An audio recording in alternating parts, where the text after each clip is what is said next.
इतिहास को जानने के साधन। पुरातात्विक स्रोत, साहित्यिक स्रोत, पुरालेख एवं विदेशी यात्रियों के वर्णन। पुरातात्विक स्रोत, साहित्यिक स्रोत, पुरालेख एवं विदेशी शास्त्रों के वर्णन।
इन संप्रदायों के अलावा विशिष्ट उदाहरण तथ्य देना। पुरातात्विक स्रोत, वैज्ञानिकों द्वारा इकट्ठे किए गए स्रोत, पत्थर व धातु पत्र, प्रलेप, भवन, स्मारक, किले, सिक्के।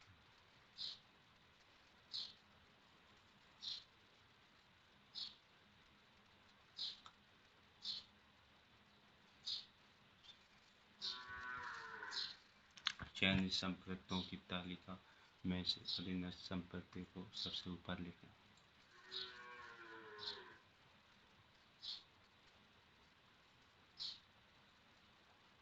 शिलालेख, भवन, स्मारक, किले, सिक्के, कहानी, कथाएं, भाषा व लिपि के ग्रंथ, विदेशी यात्रियों द्वारा वर्णन, सरकारी व गैर सरकारी दस्तावेज। अधीनस्थ मुख्य संप्रदाय के नीचे प्रथम स्तर के अधीनस्थ संप्रदाय को व्यक्तिगत करना। इतिहास को जानने के साधन। स्रोत, पुरातात्विक स्रोत,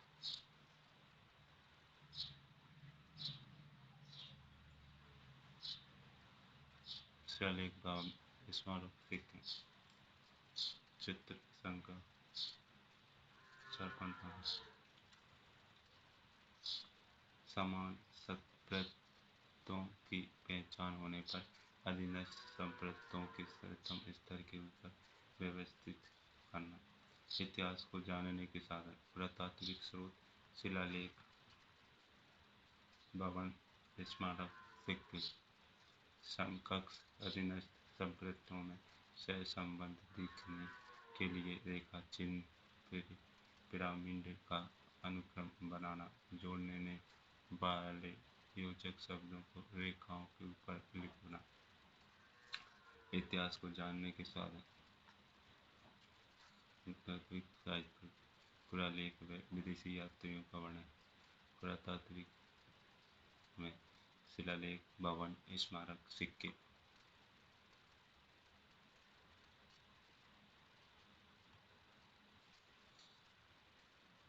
समस्त मानचित्र होने पर कुछ विशिष्ट अधीनस्थ संप्रदाय के चारों ओर घेरा बनाना। छात्रों की पसंद व कठिनाई के अनुसार घेरा बनाना एक इकाई संरचना भी करती है। पुरातात्विक इतिहास स्रोत, साहित्यिक, शिलालेख, भवन, पुरालेख व विदेशी यात्रियों का वर्णन।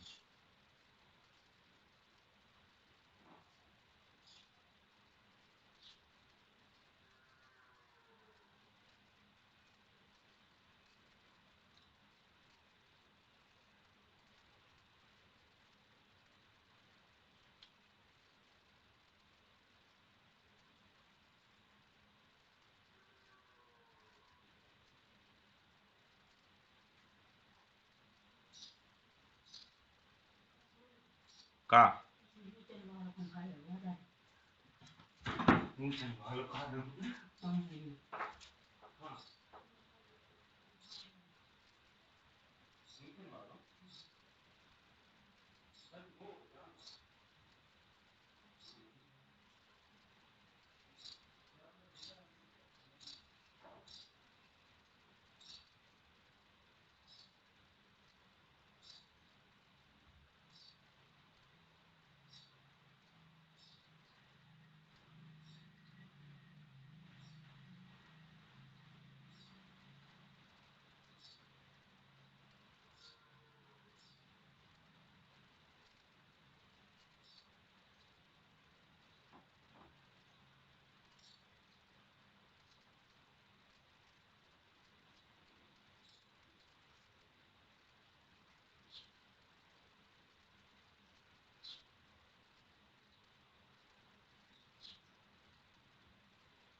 इतिहास को जानने के साधन पुरातात्विक स्रोत, शिलालेख, भवन, स्मारक, सिक्के।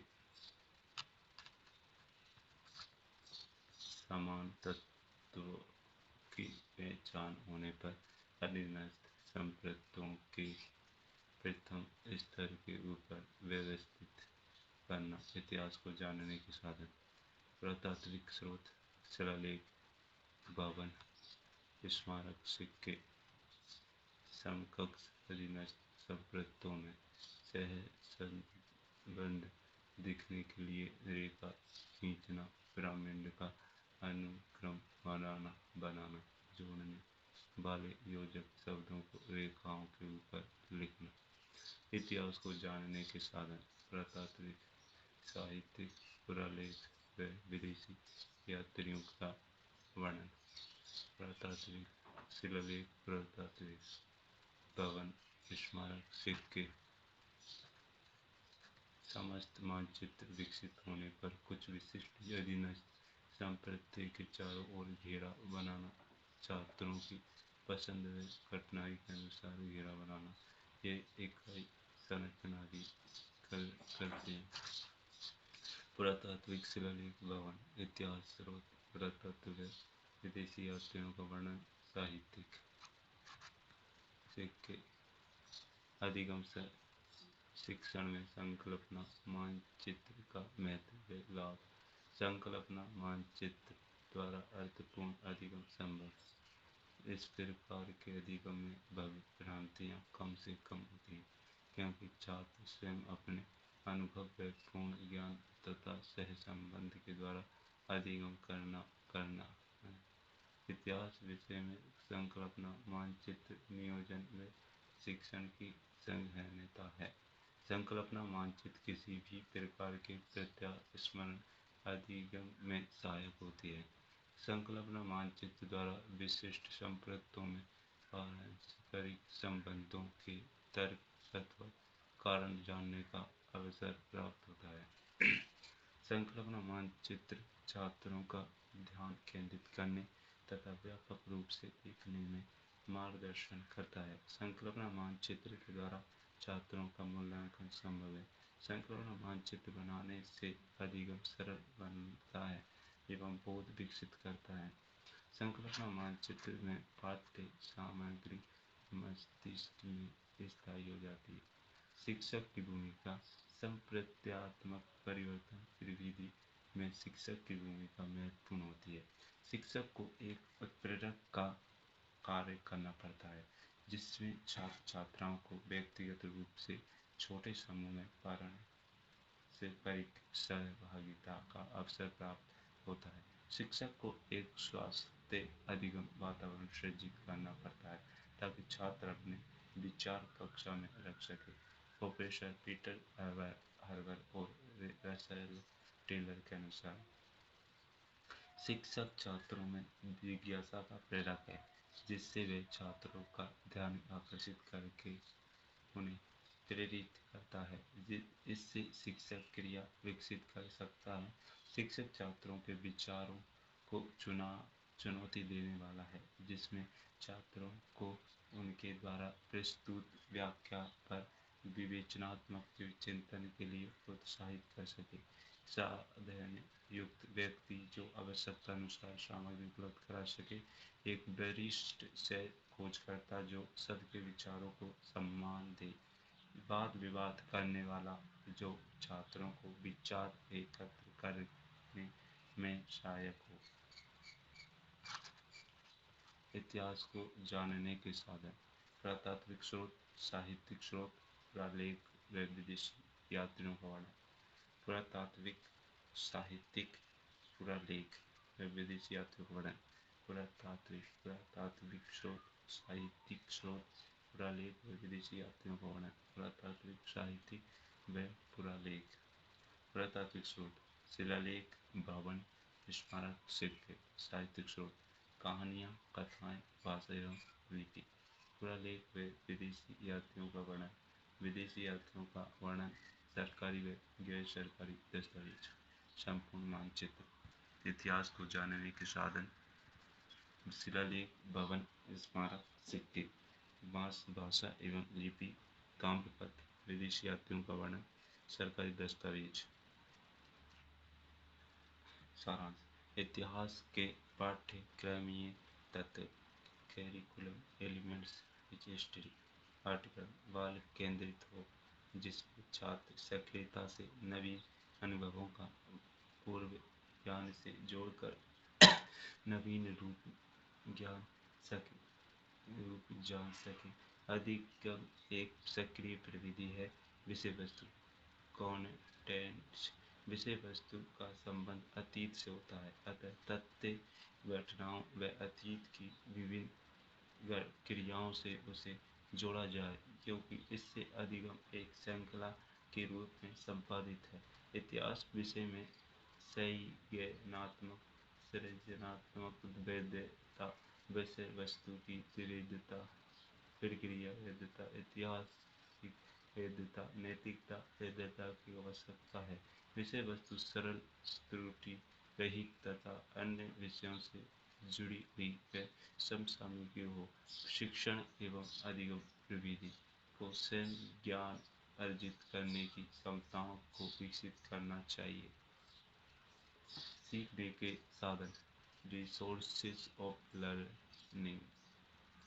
इतिहास में स्रोत तथा अन्य साधन, पुस्तकालय से एकत्रित संदर्भित सामग्री अत्यधिक उपयोगी हो सकती है।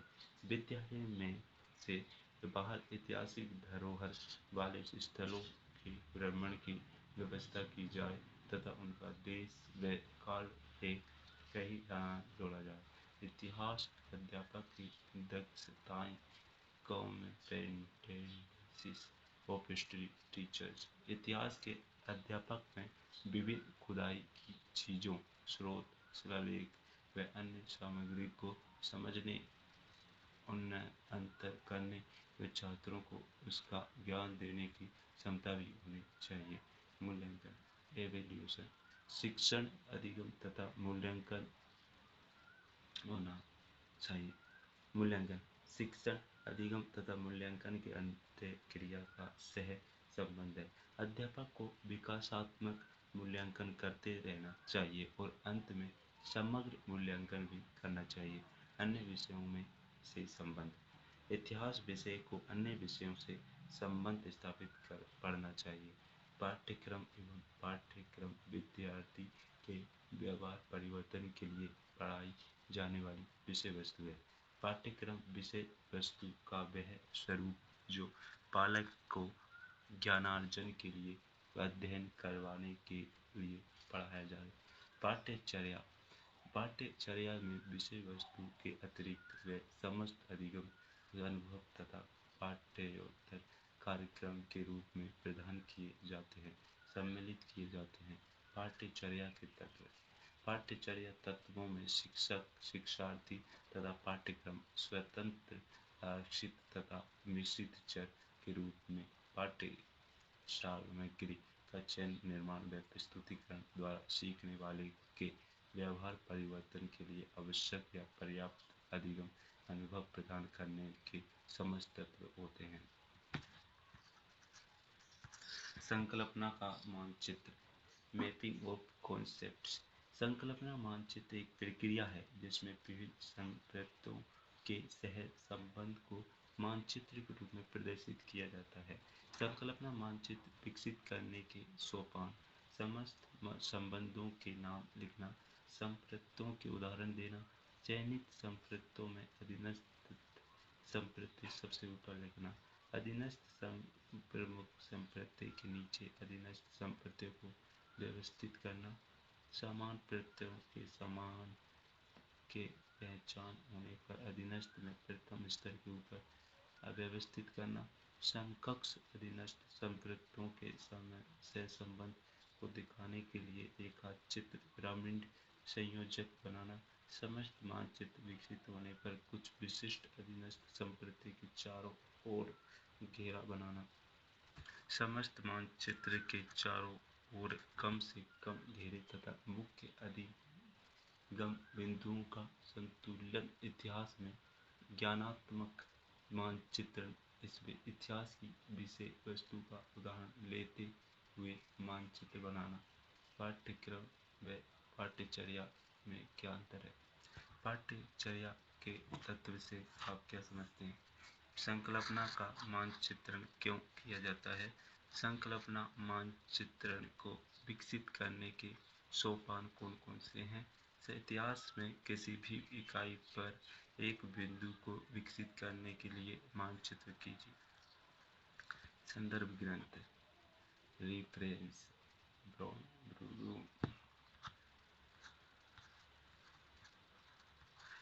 इकाई इतिहास शिक्षण पद्धति एवं उपागम विषय वस्तु आधारित शिक्षण पद्धतियों के विशिष्ट उदाहरण एवं विषय आधारित हो सकते। इकाई की रचना, लक्ष्य एवं उद्देश्य, इतिहास शिक्षण की विभिन्न विधियाँ।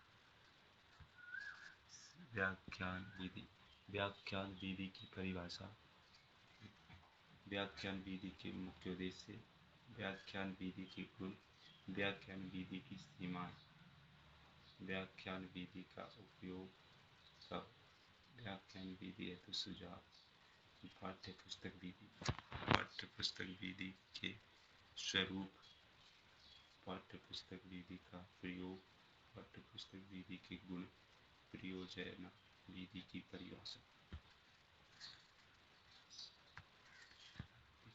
प्रयोजन विधि की परिभाषा।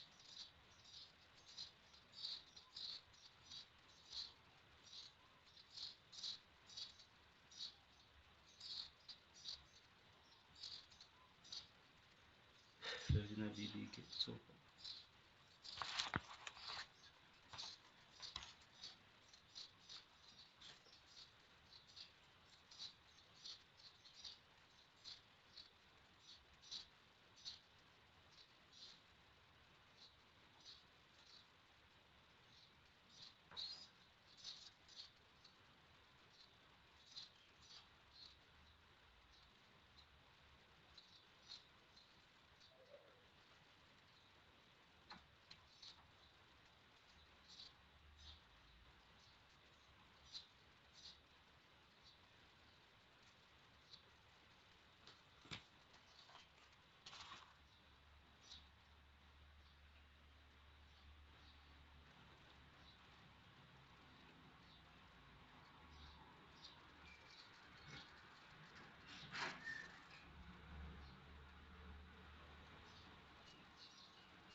प्रयोजन विधि के प्रकार, प्रयोजन विधि के सोपान, अच्छी प्रयोजन विधि की विशेषता, प्रयोजन विधि के गुण, प्रयोजन विधि की सीमा,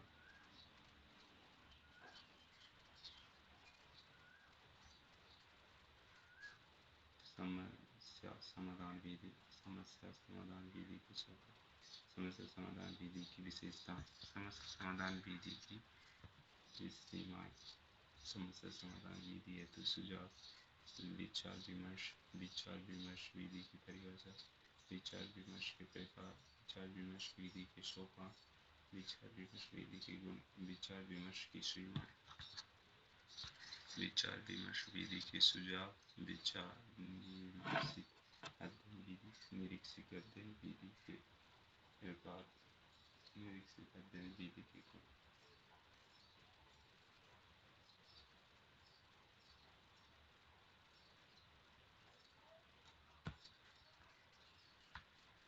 निरीक्षित अध्ययन विधि की सीमाएं, इकाई विधि, इकाई विधि के सोपान, इकाई विधि के गुण।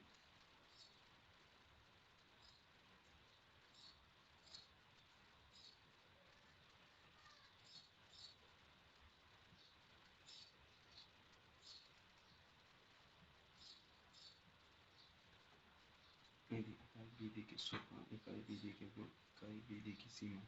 स्रोत विधि, स्रोत विधि का अर्थ स्रोत के प्रकार, इतिहास शिक्षण में स्रोत के उपयोग। स्रोत विधि के गुण, स्रोत विधि की सीमा।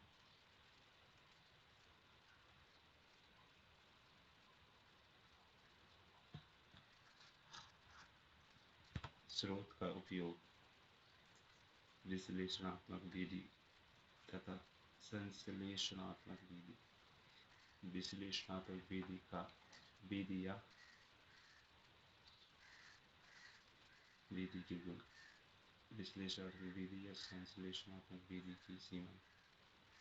कहानी चयन वाचन विधि। कहानी विधि के गुण। नाट्यपरक विधि नाट्यकरण विधि के गुण। इतिहास शिक्षण हेतु विशिष्ट तकनीक। प्रश्न तकनीक के उद्देश्य। प्रश्नों के प्रकार। प्रश्न तकनीक में याद रखने योग्य बिंदु। उदाहरण तकनीक। उदाहरण के प्रकार। नाट्यकरण तकनीक। विषय की विशिष्ट कौशल। प्रश्न कौशल। दृष्टांत उदाहरण कौशल। श्याम पठ कौशल। उद्दीपन परिवर्तन कौशल। पुनर्गठन कौशल। व्याख्यान कौशल। कहानी कौशल। सारांश संदर्भ ग्रंथ। लक्ष्य एवं उद्देश्य। इस इकाई की संप्राप्ति पर इन लक्ष्य एवं उद्देश्यों की प्राप्ति होगी। विद्यार्थी इतिहास में से संबंधित सांप्रदायिक तथ्य फैक्ट घटना परंपरा आदि के संबंध में ज्ञान प्राप्त कर सकेंगे। विद्यार्थी इतिहास से संबंधित सांप्रदायिक तथ्य घटना परंपरा आदि के संबंध में व्यापक समझ विकसित कर सकेंगे। विद्यार्थी समस्या के जानकर उसका सही विश्लेषण कर सकेंगे। उसके संबंध में सबूत एकत्रित कर निर्णय पर पहुंच सकेंगे। विद्यार्थियों में इतिहास व ऐतिहासिक घटनाओं के प्रति रुचि पैदा हो सकेगी। विद्यार्थी इतिहास की घटनाओं के आधार पर वर्तमान को समझ सकेंगे। विद्यार्थियों में राष्ट्रीयता की भावना के अंतर्राष्ट्रीय समझ तथा वैज्ञानिक सोच विकास कर सकेंगे। विद्यार्थियों में इतिहास में घटित घटनाओं के संबंध में जानकारी एकत्रित करने, उनका विश्लेषण करने, सबूतों का परीक्षण करने, तर्कसंगत निर्णय लेने तथा तथ्यों व आंकड़ों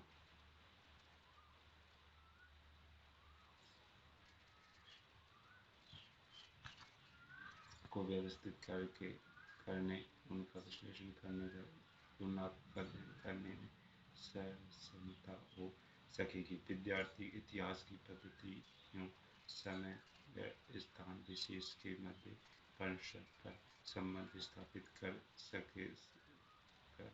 समय संज्ञान की भावना का विकास कर सकेंगे। विद्यार्थी मानव सभ्यता के विकास का क्रमिक अध्ययन कर सकेंगे। विद्यार्थी आधारभूत मानवीय जीवन मूल्यों को अधिक सुदृढ़ कर सकेंगे। विद्यार्थी व्यापक सामाजिक सोच व व्यवहार विकसित कर सकेंगे तथा विभिन्न स्रोतों, मतों, विश्वास, गहन के तौर तरीकों तथा सांस्कृतिक क्रियाओं के प्रति सम्मान प्रकट कर सकेंगे। इतिहास शिक्षण की विभिन्न विधियाँ। शिक्षण विधियों का इतिहास विषय में बहुत अधिक महत्व है, किंतु विधियों को समझने के लिए प्रविधियों टेक्निक्स का ज्ञान भी उतना ही आवश्यक एवं महत्वपूर्ण है।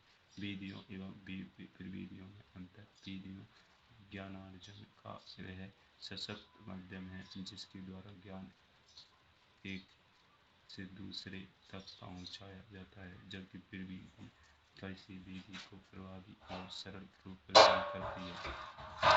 प्रविधि किसी विधि के साथ प्रयुक्त होकर उस विधि को रोचक एवं बोधगम्य बनाती है। उदाहरण के लिए कहानी को एक विधि के रूप में प्रयोग में लाया जाता है। इस पर कहानी को सरल, रोचक, बोधगम्य बनाने के लिए उससे संबंधित चित्र, साधारण सामग्री आदि का प्रयोग प्रविधि के रूप में भूमिका निर्वहन। तकनीकी रोल प्लेइंग टेक्निक, नाटकीकरण तकनीक, ड्रामेटाइजेशन, दृष्टांत उदाहरण तकनीक, एलुशंस के द्वारा विधि को अधिक प्रभावी व अर्थपूर्ण मीनिंगफुल बनाया जाता है। इस प्रकार विधि एक स्वतंत्र उपागम अथवा माध्यम है, जबकि त्रिविधि किसी विधि के साथ जुड़कर उस विधि को प्रभावी बनाने की एक कला है। इतिहास शिक्षण की दृष्टि से निम्न शिक्षण विधियाँ विशेष उपयोगी हैं: व्याख्यान विधि, पाठ्य पुस्तक की विधि, परियोजना विधि, समस्या समाधान विधि, विचार विमर्श विधि, निरीक्षित अध्ययन विधि, इकाई विधि, स्रोत विधि, विश्लेषणात्मक तथा संश्लेषणात्मक विधि, कहानी वाचन विधि। नाट्यीकरण विधि, व्याख्यान विधि। लेक्चर शब्द की उत्पत्ति लैटिन भाषा के शब्द लेक्चर से हुई है, जिसका अर्थ होता है जोर से पढ़ना। व्याख्यान विधि एक प्राचीन एवं परंपरागत शिक्षण विधि है। इसमें मुख्यतः भाषण के माध्यम से विषय वस्तु को पढ़ाया जाता है। शिक्षक की अपनी योग्यता व क्षमताओं के अनुसार गहन व सूक्ष्म विषय वस्तु को भी सरल और सुबोध बनाकर प्रस्तुत करता है। छात्र विषय वस्तु की मुख्य बातें नोट कर लेते हैं। व्याख्यान विधि की परिभाषा। व्याख्यान एक शिक्षण शास्त्रीय विधि है, जिसमें शिक्षक औपचारिक ढंग से नियोजित रूप से किसी प्रकार का समस्या पर भाषण देता है। जेम्स एल ली। व्याख्यान तत्वों, सिद्धांतों तथा अन्य संबंधों का प्रतिपादन है, जिनको शिक्षक अपने सुनने वालों को समझाना चाहता है। रिक्त। व्याख्यान विधि के मुख्य उद्देश्य छात्रों तक विषय वस्तु को पहुंचाना, उनमें विषय के प्रति समझ और रुचि विकसित करना, व्याख्यान की प्रक्रिया में विचारों को संग्रहित करना, छात्र शिक्षक अंतःक्रिया द्वारा सूचनाओं को प्राप्त करना, बौद्धिक व अबौद्धिक ढंग से अभिवृत्ति मूल्यों का स्थानांतरण करना। व्याख्यान विधि के गुण। Merit of the lecture method. समय की मितव्ययता। उच्च स्तर की कक्षाओं में जहाँ छात्रों की संख्या अधिक रहती है, इसे सरलता से प्रयुक्त किया जा सकता है। समय की बचत। इस विधि में पाठ्यक्रम को कम से कम समय में पूर्ण किया जा सकता है तथा उसकी पुनरावृत्ति भी की जा सकती है। प्रभावी। तथ्यात्मक सूचनाओं को प्रभावात्मक ढंग से प्रस्तुत किया जा सकता है। महान व्यक्तियों की जीवनी, आविष्कार, विचार तथा दर्शन को अच्छी तरह से पढ़ाया जा सकता है। सरलीकरण। इस विधि से जटिल विषय वस्तु को सरलता से पढ़ाया जा सकता है। काल्पनिक शक्ति का विकास, क्योंकि विषय वस्तु को मौखिक रूप से प्रस्तुत किया जाता है। इस विधि में विद्यार्थियों को उसकी कल्पना करने का अवसर रहता है। इससे उनकी कल्पना शक्ति का विकास होता है। यह विषय वस्तु की अवधारणा को स्वयं के ढंग से बनाने हेतु लाभप्रद है। लचीला। इस विधि को शिक्षक अपने छात्रों की क्षमताओं, रुचियों, अभिवृत्ति, योग्यता, पूर्व ज्ञान व आवश्यकता के अनुसार ढाल सकता है और उनसे निकटता स्थापित कर सकता है। रुचिकर। इस विधि से शिक्षक ऐतिहासिक घटनाओं और विषय वस्तु को एक दूसरे से संबंधित कर शिक्षण को रुचिकर बना सकता है। कुशल। अपनी अभिव्यक्ति को प्रभावी बनाकर शिक्षक जीवन की वास्तविक दशाओं को कुशलतापूर्वक प्रस्तुत कर सकता है।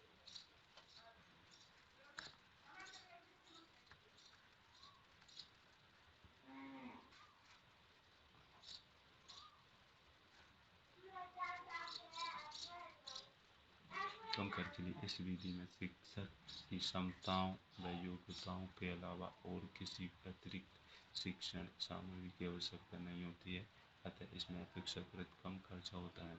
सार्वभौमिक।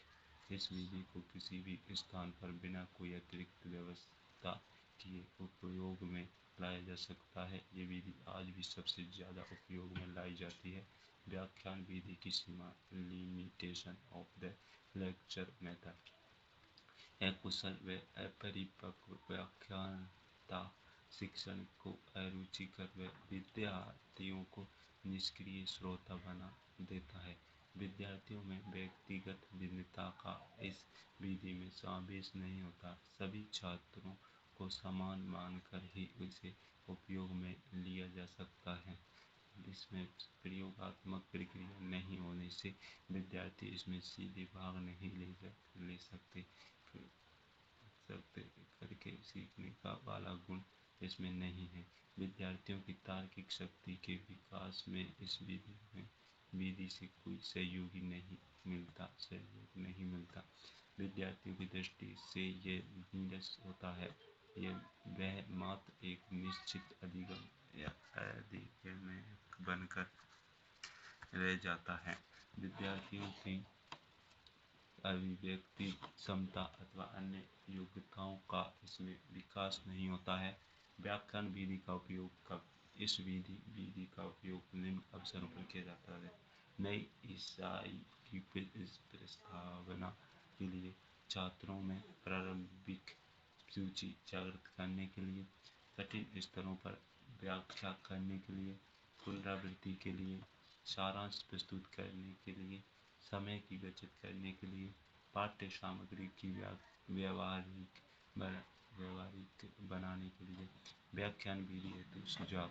इतिहास के शिक्षकों द्वारा इस विधि को सफलतापूर्वक एवं प्रभावी ढंग से प्रयोग करने के लिए निम्न सुझावों पर ध्यान दिया जा सकता है। शिक्षक व्याख्यान की विषय वस्तु को पूरी तरह से समझकर व्याख्यान देने से पूर्व अपने श्रोता की क्षमताओं के अनुरूप व्याख्यान की पूर्ण रूपरेखा तय करें। व्याख्यान हेतु विषय वस्तु के प्रत्येक बिंदु का क्रम, उसका विस्तार व उसकी भाषा शैली की रूपरेखा पूर्व से ही निर्धारित कर ली जानी चाहिए। मुख्य बिंदुओं को श्याम पट पर अंकित कर देना व्याख्यान में विद्यार्थियों की रुचि को बनाए रख सकता है और व्याख्याओं को प्रभावी बना सकता है। व्याख्यान में आवश्यकता अनुसार प्रासंगिक उदाहरण, व्यावहारिक जीवन की घटनाओं का संस्मरण, प्रसंगों का उल्लेख व्याख्यान को अधिक रुचिकर, प्रभावी और सजीव बना देता है। व्याख्यान के बीच बीच में विद्यार्थियों से विकासात्मक, विचारात्मक व बोध प्रश्नोत्तरी से विद्यार्थियों को व्याख्यान में सम्मिलित होने का अवसर मिलता है, जिससे उनका ध्यान विषय वस्तु की ओर बना रहता है। उपरोक्त सुझावों को व्याख्यान में सम्मिलित करने से इस विधि को अधिक सार्थक, प्रभावी व उपयोगी बनाया जा सकता है। पाठ्य पुस्तक विधि, टेक्स्ट बुक मेथड। पाठ्य पुस्तक विधि अपने आप में एक स्वतंत्र विधि नहीं है। अन्य शिक्षण विधियों के साथ इसका प्रयोग किया जाता है। इसमें विद्यार्थी स्वयं के स्तर पर पाठ्य पुस्तक का स्वतंत्र अध्ययन कर ज्ञान अर्जित करता है। एडम्स वेसेले के अनुसार पाठ्य पुस्तक विधि शिक्षण की एक ऐसी प्रक्रिया है जिसमें पाठ्य पुस्तकों पर स्वामित्व प्राप्त करना हमारा तात्कालिक उद्देश्य होता है। पाठ्य पुस्तक विधि के स्वरूप।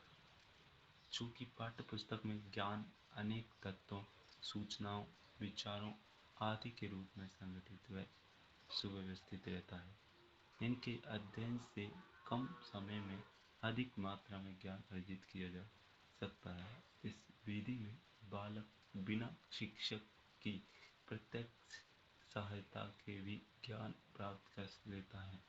वर्तमान में इस विधि के निम्न 3 स्वरूप प्रचलित हैं। रटकर जांचने की विधि। इस विधि में शिक्षक द्वारा छात्र को पाठ्य पुस्तक के कुछ अंश स्मरण के लिए दिए जाते हैं, जिनके पर बाद में शिक्षक द्वारा प्रश्न पूछे जाते हैं। शिक्षक विद्यार्थी द्वारा कक्षा में अध्ययन की विधि। इस विधि में छात्रों द्वारा एक कक्षा में पुस्तक का मौन अथवा सस्वर पठन किया जाता है। आवश्यकता अनुसार शिक्षक द्वारा कठिन अंशों को स्पष्ट किया जाता है। पाठ्य पुस्तक को विभाजित अंशों में याद करने की विधि।